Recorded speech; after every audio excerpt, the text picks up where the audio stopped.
So the PlayStation 6 has gotten delayed, ladies and gentlemen. Now, if we're doing the math here in terms of how long it typically takes for a next generation console to drop, it's usually 6 to 8 years, I want to say. And the fact that they pushed it back to 2030, which I really appreciate, because it just felt like, when they said that, the PlayStation 5, it's still in the middle of its life cycle. Just because the system is in the middle of its life cycle doesn't necessarily mean that the next console won't drop, right? Because the PlayStation 4 dropped in 2013, and the PlayStation 5 dropped in 2020. And you can say that the PS4's life cycle was very much in the middle of its life cycle in 2020 or 2019. So I'm really glad that they pushed it back to 2030, because it just feels like we need a little bit more time to just sort of move the furniture around in our homes within PS5, really get comfortable with the system and get in tune with the system, because a lot of people just got their system. Mind you, my cousin not too long ago just got a system last year. Wait, was it last year? No, he just got a system like 4 to 5 months ago, not too long ago.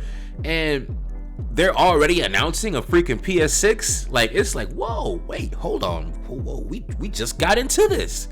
And I kind of felt the same way with the PS6 as I did with the PS5 Pro. It was just like, what's the point? It's like, what's the point of us doing this for? And it's like, faster load times and what was the other thing? Faster load times and bigger space. And I think you had the ability to like customize your disk drive or something like that. I don't remember. It's been literally since last year since they were talking about that, let alone dropped it.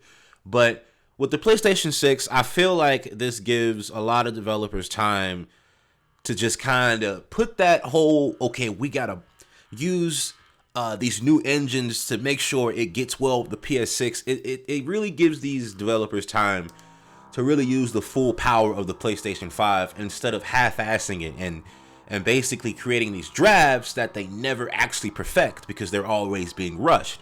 It kind of reminds me of the Call of Duty series, and they're cycling 3 developers, but they're burning them out. And I don't want that to be a thing for like the next generation, to where we lose track of what a next generation game is exactly. It's more than just faster load times or bigger spaces.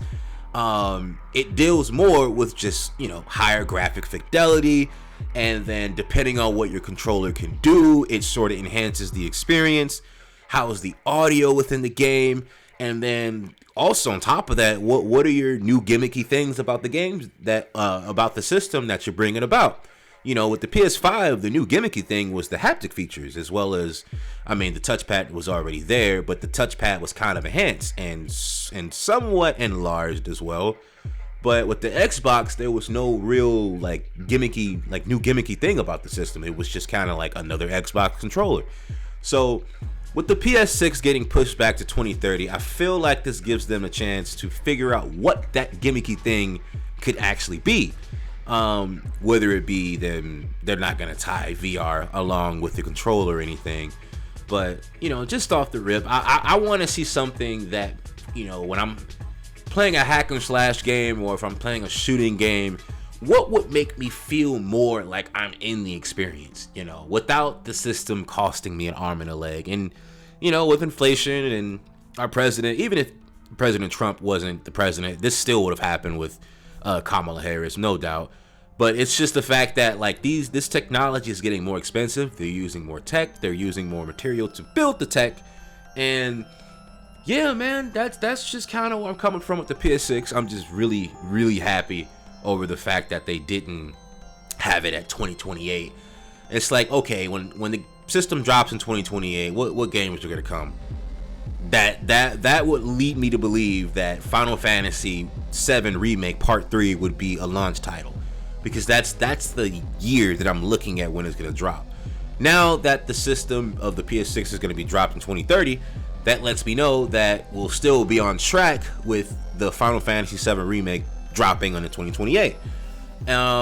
Let's not forget the Elder Scrolls 6 as well. I'm not sure what they're doing with that. All I know is that they just resumed production on that not too long ago, and I can't remember when they announced it. I think they announced it back in like 2022 or 2021 or something like that. But I don't know, man. It's just a lot of rushing and not enough time for them to really get comfortable with the creativity that they're able to do with these systems.